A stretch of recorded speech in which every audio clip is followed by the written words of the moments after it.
Olá, meus amigos, meu nome é Adenilson e mais uma vez estamos aqui sentados para aprendermos um pouco mais sobre as Escrituras. E no texto de hoje nós vamos falar sobre a igreja de Sardes, Apocalipse capítulo 3, do verso 1 ao verso 6.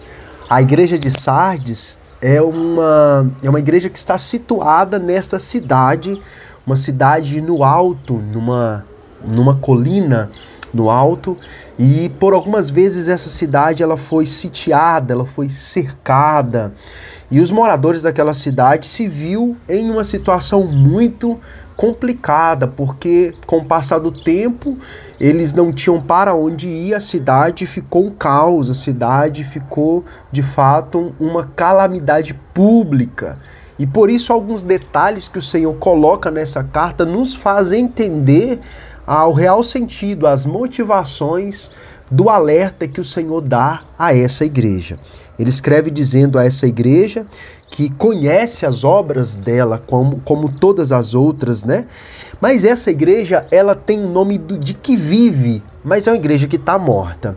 Quando a gente perde a habilidade de descobrir que estamos vivos e na verdade estamos mortos, é uma coisa muito séria, porque as nossas obras, elas são obras equivocadas, são obras dúbias, elas podem estar querendo dizer alguma coisa, mas na verdade são obras que não têm nada a dizer. São obras que podem querer apresentar um certo tipo de vida, mas na verdade vida alguma existe nela. Então o Senhor, ele diz para essa igreja logo na sua apresentação: eu conheço as tuas obras, tem nome de que vives, mas está morto.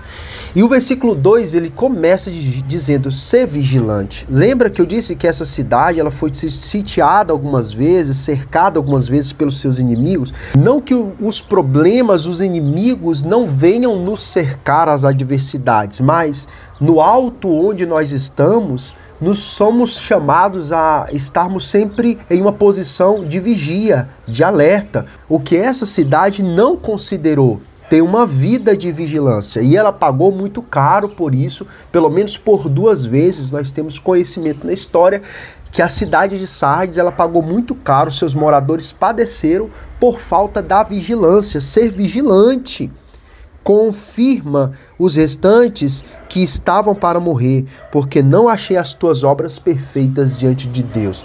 Quando a gente não tem a vigilância, de fato, isso nos coloca em risco. Uma casa onde ela não considera a sua segurança, a sua vigilância, é uma casa vulnerável, e a vulnerabilidade traz sérias consequências para os moradores dessa casa. Quem dirá para uma cidade, e quem dirá para uma igreja que não está em alerta. O Senhor, ele continua dizendo no versículo 3, lembra-te, pois, do que recebeste e ouviste, guarda-o e arrependa-te. Olha que interessante.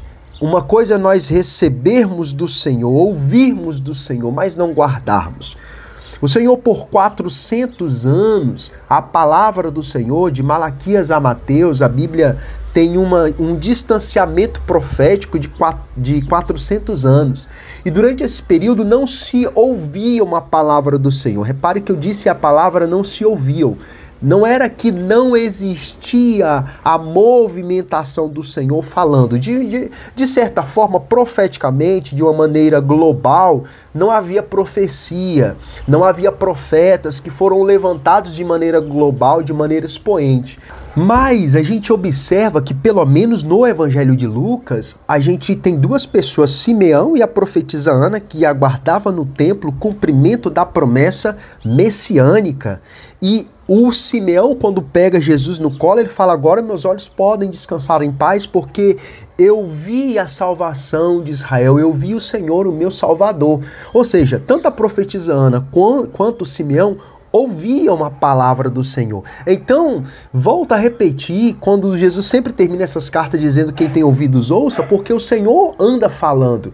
O Senhor, mesmo nesse ato de 400 anos que não haviam profecias globais, existia a voz do Senhor falando sim, e existia, mesmo que pouco, mas alguns que ouviam a voz do Senhor. Então, lembra-te daquilo que ouviste, daquilo que aprendeste, e guarda, e vai em direção ao arrependimento, é o que o Senhor diz para essa igreja.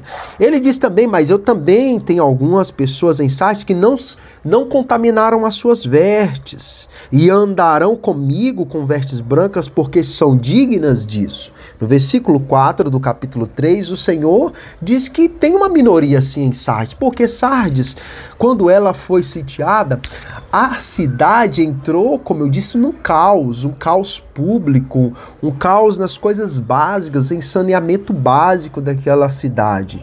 E a imundícia começou a tomar conta das ruas de Sardes. A falta de vigilância vai fazer com que dentro do interior dessa cidade comece a acontecer coisas imundas, porque a cidade não tinha como colocar os seus dejetos, os lixos para fora. Nesse momento, algumas pessoas permaneceram-se puras, mesmo quando, irmãos, dentro de um sistema religioso, como nós podemos contemplar, que não é novidade nos dias atuais, chama aqueles para se manterem em santidade. Não é uma justificativa a maldade alheia, a falta de compromisso, a falta da busca e da fé, a falta de paixão pelo Senhor, de fome e desejo por Senhor. A falta disso tudo não é justificativa para mancharmos as nossas vestes, para nos tornarmos imundos aos olhos do Senhor. Por isso que o Senhor fala, mesmo num grupo de pessoas onde a imundícia prevalece, tem aqueles que não mancharam as suas vestes. Para terminar, ele diz no versículo 5, que vencer, eu vou dar para vocês vestes brancas e não apagarei o seu nome do livro da vida. Inscrição no livro da vida deve ser o anseio de todo cristão, de todo servo do Senhor.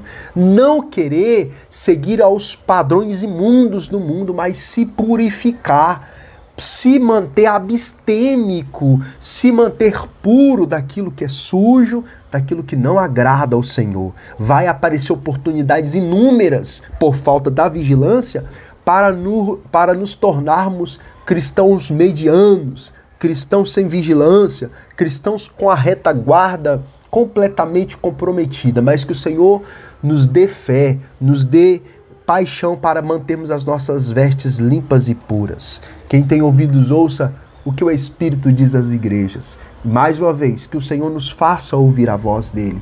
Há um Senhor clamando para a pureza nesses dias. Que as nossas obras sejam obras vivas mesmo, de pessoas que têm vida, não de pessoas que estão moribundas, mortas e não têm o que ofertar, mas que possamos ofertar vida para um mundo cheio de morte. Que o Senhor abençoe a sua vida. Que essa palavra assente em seu coração e que ela de alguma forma venha tornar-se prática no nosso modo e na nossa maneira de viver. Que Deus te abençoe.